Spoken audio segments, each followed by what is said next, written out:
الحمد لله رب العالمين، والصلاة والسلام على رسوله الكريم وإمام الموحدين وعلى آله وصحبه أجمعين.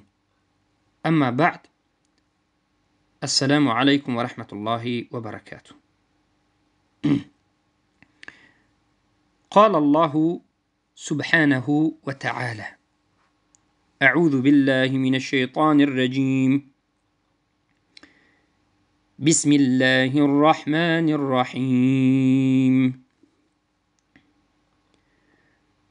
قل يا عبادي الذين أسرفوا على أنفسهم لا تقنطوا من رحمة الله إن الله يغفر الذنوب جميعا إنه هو الغفور الرحيم.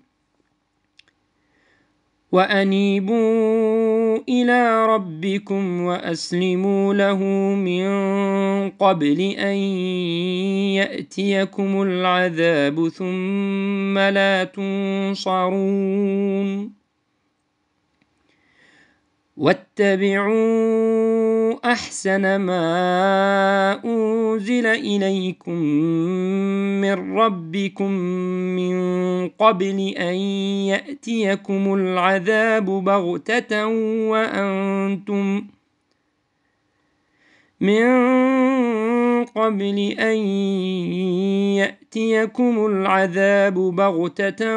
وأنتم لا تشعرون. أن تقول نفس يا حسرة على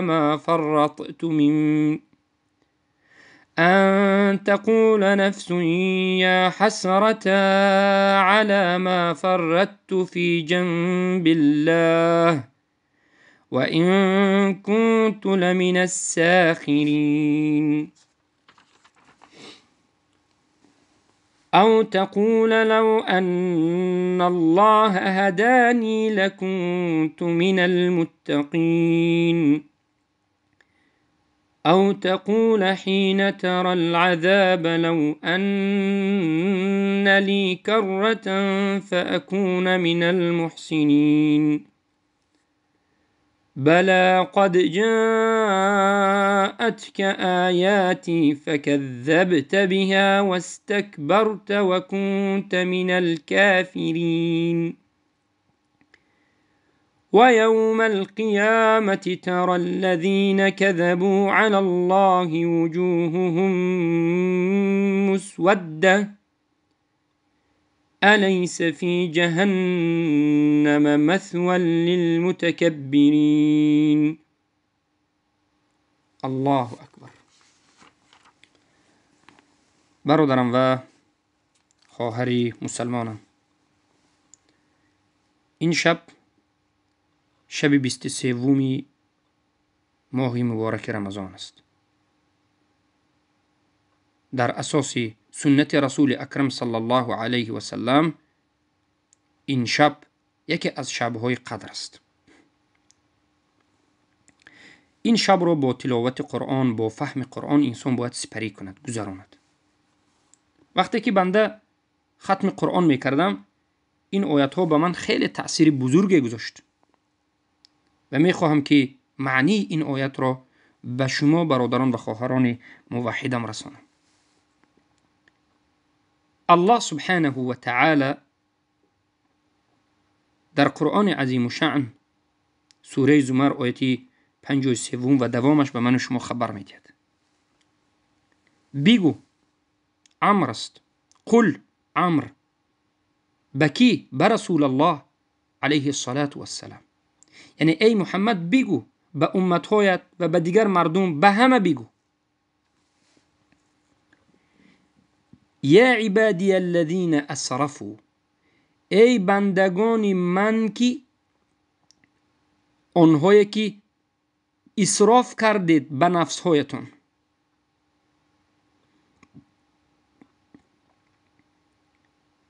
عمر خود را بیهوده گذرانیدید. اسراف عمر همین است. جوانیت در کفر و شرک رفت، در گناه رفت. وقتهای قوت در کفر و شرک و گناه رفت. اسراف کردی، یعنی عمرت رو بیهوده گذرانیدی. یک تو پرستی رو نفهمیدی. کلام الله، دین الله و لا اله الا الله را نفهمیدی. به نفست ای بنده اسراف کردی، عمرت رو خزان کردی، بیهوده گذرانیدی، اسراف کردی، بدان که الله به تو خبر میدهد. لا تقنطوا من رحمت الله. از رحمت الله ناامید مشو. ای اسراف کرده ها به نفس خود، ای کسانی که خیلی هم زیاد گناه کردید و حتی گمان میکنید که در بعض حالت آیا مرا الله میبخشیده باشد یا نه. همچنین انسان های هم هستند. چگونه ای که به این حدیث دلالت میکند. یک مرد 99 نفر را به قتل رسانید و به نزد علمای بنی اسرائیل از اهل کتاب بود، رفت گفت آیا الله مرا میبخشد؟ گفت نه، الله تو را نمیبخشد. سر این را هم زد، 100 نفر شد. و به نزد دیگری رفت گفت که بله الله تو را میبخشد به شرطی که تو توبه کنی، همین عمل را، آدم کشی را ترک کنی و از این منطقه به منطقه دیگر هجرت کنی. در نصف راه وفات کرد. البته که الله سبحانه و تعالی این بندش رو بخشید وقتی که توبه صادقانه شد. هر کسی که هر گناهی که کرد و بزرگترین گناه این کفر است، شرک است، تحقیر دین است، استهزاء است، کفر و شرک. از رحمت الله ناامید نشو. توبه نما، به سوی الله بازگرد، بنده بودن خودت را اثبات کن. همانا که بدرستی که الله سبحانه و تعالی همه گناه ها را می بخشد. کدام نمودی گناه نباشد. حتی بعضی از مفسرین و علما میگن سبب نازل شوی این آیت به همون سیاپوستی وحشی بود که در جنگ احد با نیزه خودش عمک رسول الله حمزه رضی الله عنه را به شهادت رسانید. زیرا خیلی غمگین بود، اسلام را قبول کرد لیکن خیلی غمگین بود که آیا الله سبحانه و تعالی مرا میبخشیده باشد که من اینقدر کاری بزرگ کردم، یعنی بهترین انسان را به قتل رسانیدم. این آیت نازل شد. یکی از قولها همین است. این به همه عموم است، به همه دلالت میکند که هر کسی که هر گناهی که کرده باشد توبه از این گناه کند و از رحمت الله ناامید نشود، بداند که همانو که الله بخشنده همه گناه است، بداند که همانو که الله بخشاینده و مهربان است و به سوی الله بازگردد. اما توبه چگونه است؟ این آیت را صوفی های هم میخواند و این آیت را شرح میدهد. حزبی هم میخواند، طاغوت ها هم میخواند و میگه که الله بخشنده و مهربان است. بسم الله، کفر و شرک ادامه میدهد. نه، الله بخشنده مهربان است به کسی که توبه میکند و توبه گوناگون است. اگرچه طرز توبه کردن یک است، اما هر گناه به خودش توبه خاص دارد. توبه کفر و شرک این ترک کردن کفر و شرک است. کفر و شرک ترک میکنی، یک. بعد از این همون عملهای کفری شرکیت رو میگوی که این عملی که من میکردم کفر بود و شرک بود و من کافر مشرک بودم و امروز توبه میکنم، یعنی ترک میکنم همین عمل رو، پشیمان هستم از این کفر و شرک کرده ام و الله مرا گناههای کردم رو ببخش. من به سوی تو بازگشتم از این کفر و شرک و کسانی که همین عمل رو امروز میکنند کافر و مشرکند. انمین است توبه بازگشت از کفر و شرک و براءت میکند از کفار و مشرکین. از همون مشرکینی که همراهش بود از همونها براءت میکند. همین است ملت ابراهیم. سوره ممتحنات 4. کسی که لشکر طاغوت باشد، لشکر طاغوت ترک میکند، همین کفر شرک میداند، توبه میکند و باز میاد. کسی که دزدی کرد پول یک مال مسلمان را، یک مسلمان بود دزدی کرد، میخواد که از این توبه کند، میگه که الله همین دزدی که کردم حرام بود، من خطا کردم، مرا ببخش ای الله، باز به دیگر به همین کار باز نمیگردم و حق مردم رو برده به جاش میتید. حق یک مسلمان نمیتید ببرده، دزدی حرام است. و همچنین یک کسی زنا کرد، پنهان میکند و دیگر به همین کار باز نمیگردد و شب و روز دعا میکند که الله در این دنیا پنهان کرد، در روز آخرت شرمنده نکند. پس توبه کردن ترک همین گناه است، دور شدن از همین گناه است. توبه گفته امروز معنای توبه رو هم صوفی ها، اشعری، ماتریدی و طاغوت پرستان خطا به مردم فهماندن. یعنی کار گناه بکن، بعد از این رو یک بار استغفر الله بگو، یک توبه کردم گو، با کار کردن گیر، الله بخشنده مهربان است. همه خیلی فهمیدند شریعت را، همه جانبش رو خطا فهمیدند. حتی به مردم ان همین توبه رو هم خطا فهمیدند، توبه رو هم خطا فهمانیدند. معنای توبه رو این گمراهان علماء سو فهمانیدند که گناه دوام داده گرد و یک توبه کن. ریبا را ترک کن نگفتند، توبه کن، الله بخشنده مهربان است. لشکری طاغوت نگفتند که تو ترک کن، تو مشرک هستی، کافر هستی، توبه کن. بعد از این ترک کن، همین اولین قدم توبه ترک است. گفتن که خیر همونجا ایسته، لیکن الله با توبه کن. چه خیلی توبه میکنه، توبهش قبول نیست.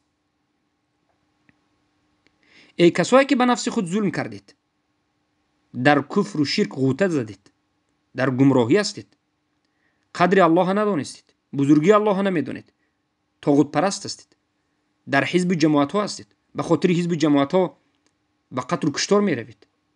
براءت شما نه به خاطر الله است. در باب اسما و صفات قرآن و سنت انکار کردید، عاذری شدید. شما ظلم به نفس خود کردید، اسراف عمر خود دارید میکنید. اما از رحمت الله ناامید نشوید، شما توبه کنید، همین عقیده و باطل ترک کنید. چگونه که توبه که هست به شرطش به وجود دارید، همانا که الله همه گناه را میبخشد، بخشنده همه گناه است. و البته که انا همین الله بخشنده مهربان است. الله اکبر، الله اکبر. در دوام آیت الله میگه و انیبو، این بازگشتن به سوی الله است.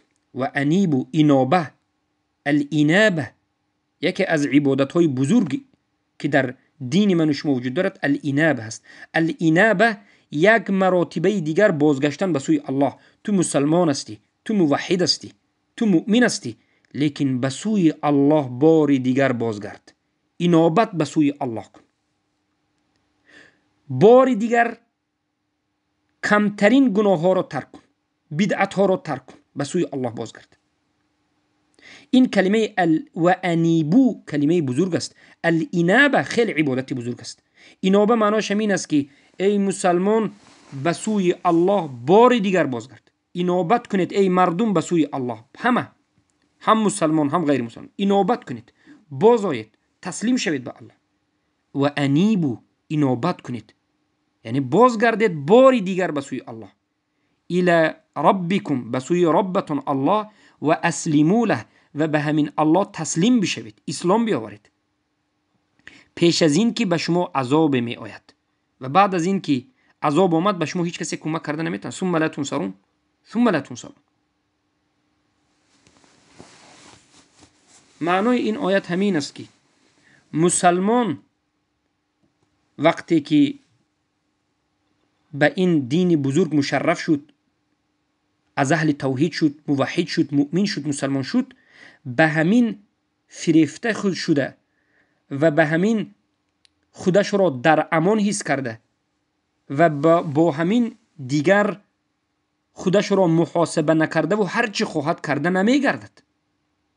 بلکه مسلمان کسی هست که زیادتر از دیگر انسان ها، موحد کسی هست که زیادتر از همه خودش را حساب و کتاب میکند. هر روز به سوی الله انابت میکند. الحمدلله من مسلمانم، من طالب علمم، من موحدم، تمام، من دیگر هیچ انشاءالله گمراه نمیشم. همیشه در حقم به خود باوری کردن این درست نیست. خود را در امن از فتنه الله در امن حس کردن این درست نیست. مؤمن و موحد باید در حالت ترس باشد که به ناگاه به یگان فتنه گرفتار شده از ایمان جدا نشود. ایمان خودش را حفظ میکند. کسی که میترسد، من خاف ادلج و من ادلج بلغ المنزل، کسی که میترسد احتیاط میکند. انابت من صفت موحدین است که زود گشته برگشته نو به نو به سوی الله انابت میکنند، یعنی باز میگردند. الله اکبر. و انیبوا الی ربکم، یعنی ارجعوا الیه بالتوبه والطاعه. انابت کنید به سوی ربتون، یعنی بازگردید به سوی ربتون، بازگردید به سوی الله با توبه و با اطاعت و با عبادت و با یکتاپرستی. بازگردید ای مردم، تسلیم او شوید.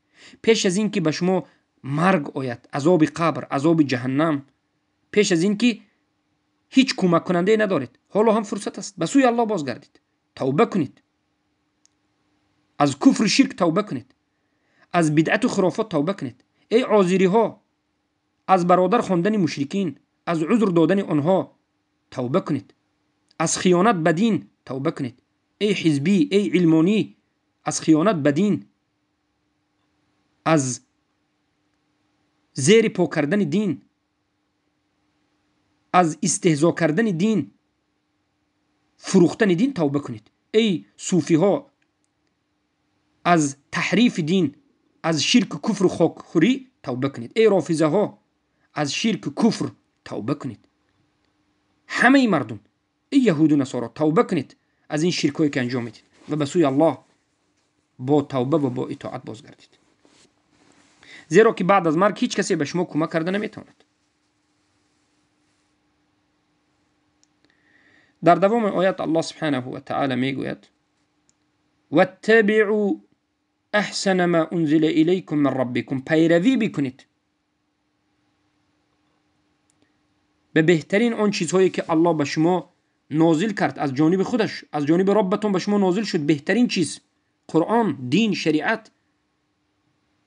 پیش از این که به شما عذاب آید، یک نفهمیده در حالت بیخبریتون مرگ آید، عذاب آید، در حالتی که شما حس نمیکنید. یعنی پیش از این که مرگ آید در حالت بیخبریت توبه کن، پیروی کن از قرآن. قرآنی که بهترین یک حکم الهی، دستور الهی به تو است. ولی بهترین است یا نیست؟ حرمت و آداب، یکتاپرستی، عقل و خرد، علم، پیشروی، همیش در همین قرآن است. پیش از همین که عذاب آید، پیش از حسرت، پیروی کنید. این دلالت میکند که کسی که در این دنیا پیروی نکرد حسرت دارد، برایش حسرت دارد. ان تقول نفس یا حسرت على ما فرطت من جنب الله.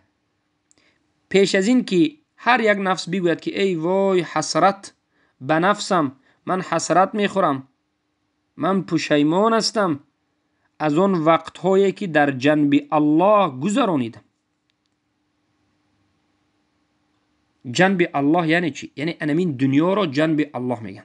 در پهلوی الله هستی. الله در بالای عرش، در بالای این بالای بالا هست. تو در زمین الله، تو در همون دنیا و زمینی که الله این عالم را خلق کرده زندگی میکنی. در پهلوی الله، در جنب الله هستی.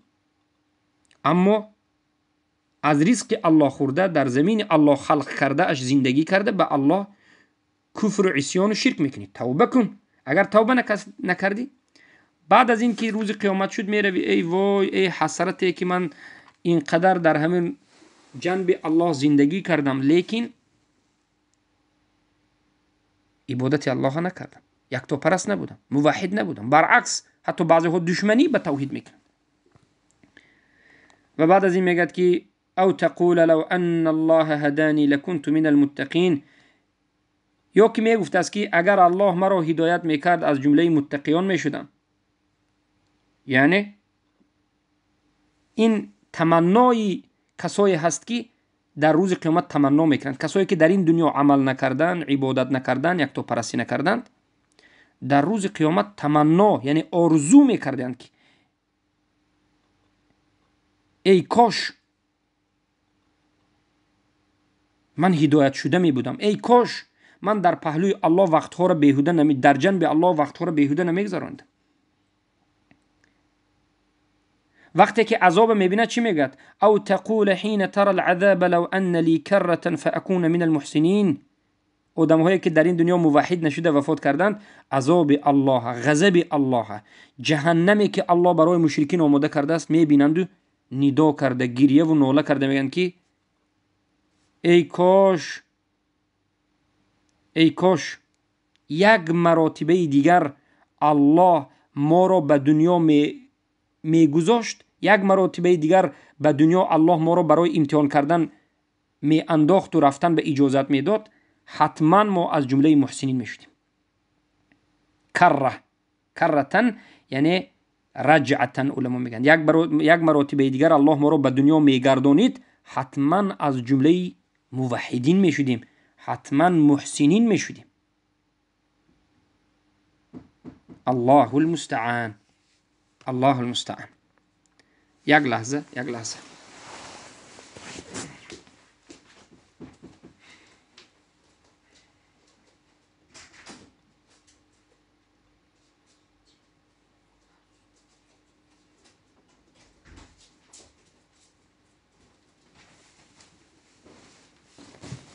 بارک الله فیکم. بله، این پشیمانی وجود دارد. کسایی که امروز در سن جوانی، خواه مرد خواه زن، دین مبین اسلام را نمی آموزند، موحد نمی شوند، این قوت جوانی خود را به الله صرف نمی کنند، بعد از پیر شدن اینا پشیمان میشوند.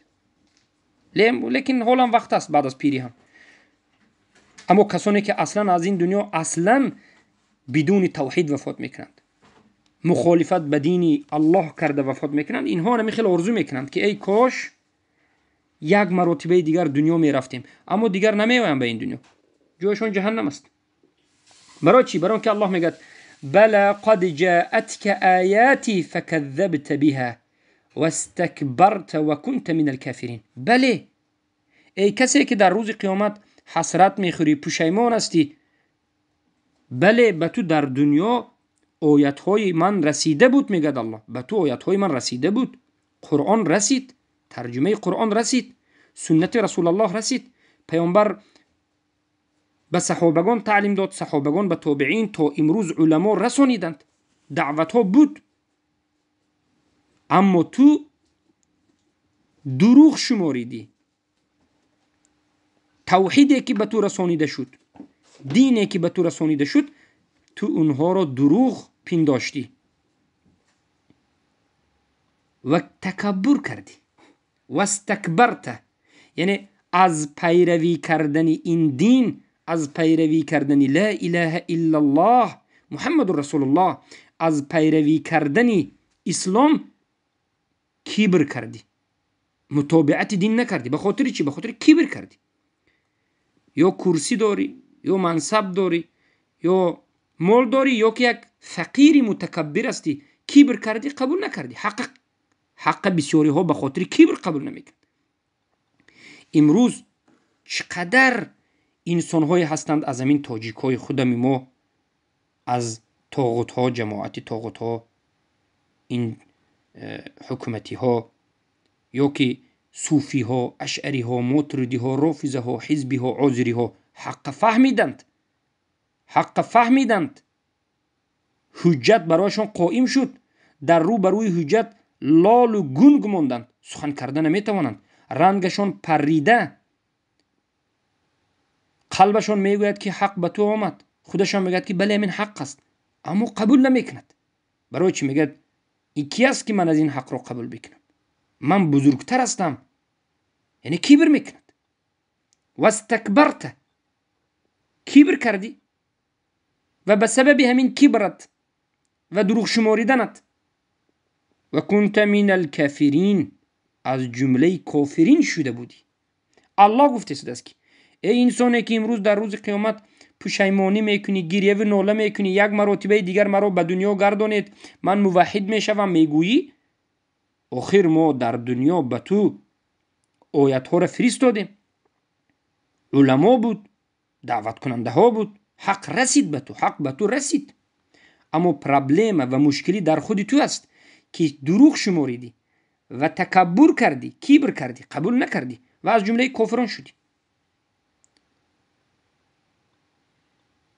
و بدانید که در روز قیامت الله میگه و یوم القیامت ترى الذین كذبوا علی الله وجوههم مسوده، و در روز قیامت میبینی آنهایی را که الله را دروغ شماریدند یا دین الله را دروغ شماریدند، رویهایشان، چهرههایشان سیاه است.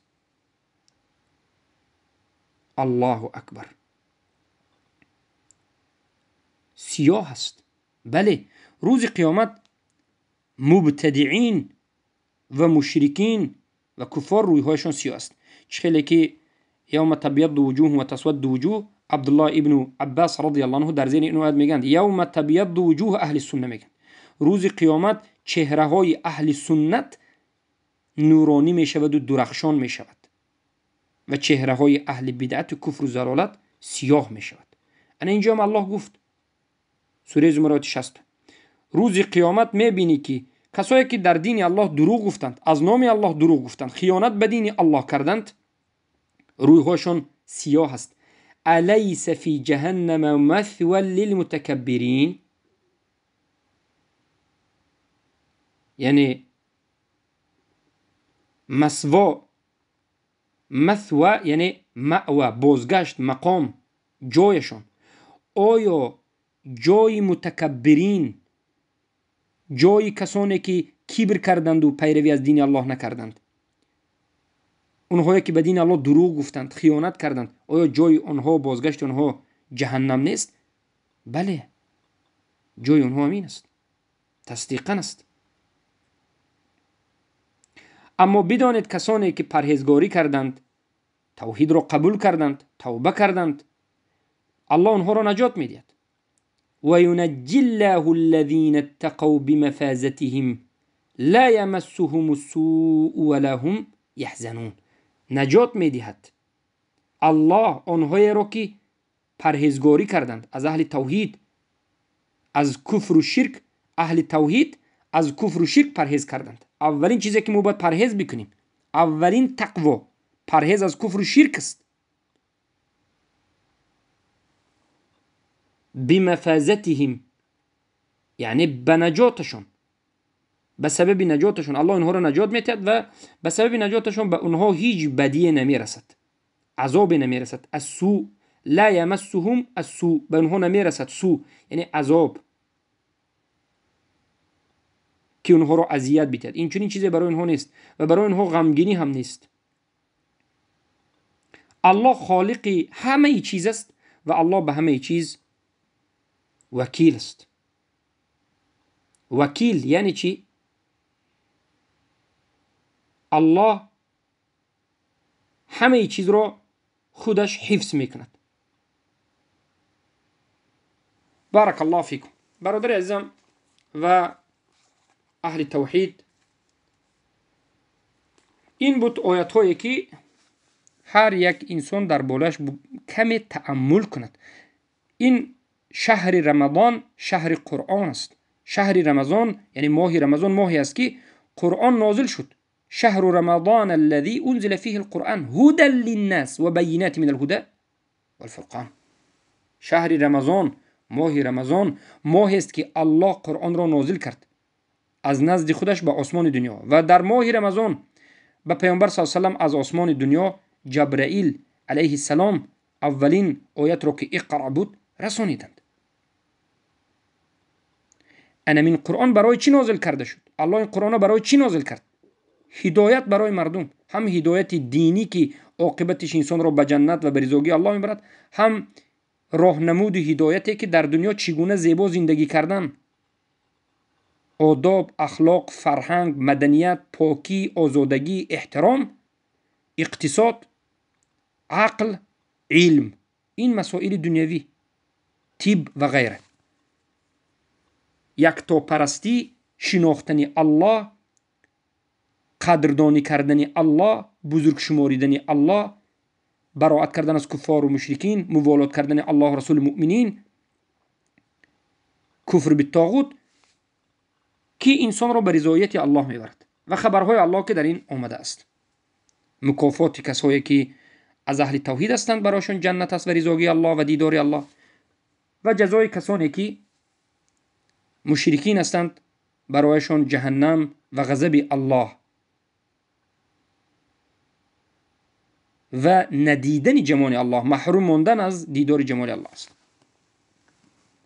پس وقتی که ماه مبارک رمضان می شود، همه امت به تلاوت قرآن باید به تلاوت قرآن بشتابند زیادتر از دیگر وقت. البته قرآن را نه فقط در ماه مبارک رمضان، در هر روز باید مسلمان قرآن را تلاوت بکند غیر از ماه مبارک رمضان. لیکن در ماه مبارک رمضان سلف صالح همه علم ها را برک طرف میگذاشتند و به قرآن می پیوستند و به قرآن، به تلاوت قرآن، به تفسیر قرآن، به فهمیدن قرآن می پرداختند.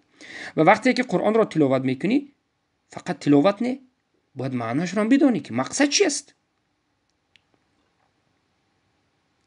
ببینید ما 3-4 آیت رو وقتی که معناش رو میفهمیم، چگونه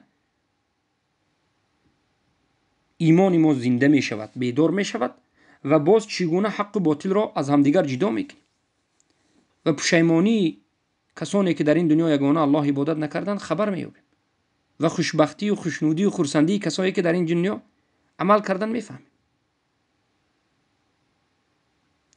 الله سبحانه و تعالی همه ما و شما را حفظ بکند و به بزرگترین نعمتهایش موفق گرداند، به دینمون، به مالمون، به اولادمون، به عملمون و به دعوتمون و به تألیف و نویستدادهایمون و درسهایمون و به همه عملهای خیرمون الله سبحانه و تعالی برکه عنایت فرماید. فرزندهای ما را الله سبحانه و تعالی موحدین گرداند، علمای ربانی، نصرت دهندگان دین خودش و آینده ملت تاجیک را بیدار کننده و سبب عزتمندی مردم تاجیک گرداند. و این مردم ما، این ملت ما که فارس زبان و تاجیک هستند، الله این ملت را هم بیدار بکند از خواب غفلت، از گمراهی، بیدارشان بکند، هدایت را به اینها نصیب بکند، همه اشان را از جمله مسلمان های واقعی، مؤمن های واقعی و از موحدین گرداند، برای اینها راه جنت را آسان بکند. شرک و کفر و طاغوت پرستی که امروز هست برایشان الله سبحانه و تعالی به توفیق فهم بفهماند که این شرک است و کفر است و این طاغوت پرستی است، تا که ترک بکنند و به سوی توحید بازگردند. جوانهای این ملت را الله سبحانه و تعالی هدایت بکند، از رذیلی، شرک، بدبختی و از بنده شیطان شدن این جوانهای ملت را الله سبحانه و تعالی نجات بدهد. جوانهای موحد باشند. اللهم اهد قوم فإنهم لا يعلمون. ربنا اتنا في الدنيا حسنة وفي الآخرة حسنة وقنا عذاب النار. الله سبحانه و تعالی پدر و مادران ما را هدایت بکند و در هدایتشان ثابت قدم نگه بدارد و الله سبحانه و تعالی به آنها رحم بکند. الله سبحانه و تعالی همه مریض های اهل توحید، کسایی که مریض هستند، کسل هستند، به آنها شفا بدهد.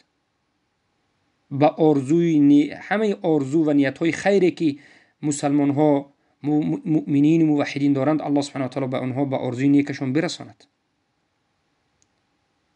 الله سبحانه و تعالی علم و فهم درستی اسلام را، قرآن و سنت را به امت اسلام بدهد و توفیقشان بدهد. الله سبحانه و تعالی طالب علم های زیادی را که حقگو هستند و به خاطر رضایی خودش علم آموختند و آموخته شدند، الله به آنها توفیق بدهد، توفیق فهم بدهد، موفقشان بکند و دعوتگران در راه خودش بکند و نصرتشان بدهد تا که حق را برسانند. الله این خیانتکاران را افشاءشان بکند، ظاهرشان بکند تا که مردم بدانند که اینها خیانتکار هستند. الله اهل بدعت را خوار و ذلیلشان بکند که به دین الله بازی میکنند و شب روز مردم را به شبهات گرفتار میکنند. الله سبحانه و تعالی همه مسلمان ها را از فتنه های این روزها، از فتنه های ظاهر و پنهان و باطن نگه بدارد. ما به الله پناه میبریم از فتنه های ظاهر و باطن. بارک الله فیکم و السلام علیکم و رحمت الله و برکاته. این یک مختصری بود برای فایده و استفاده. بارک الله فیکم.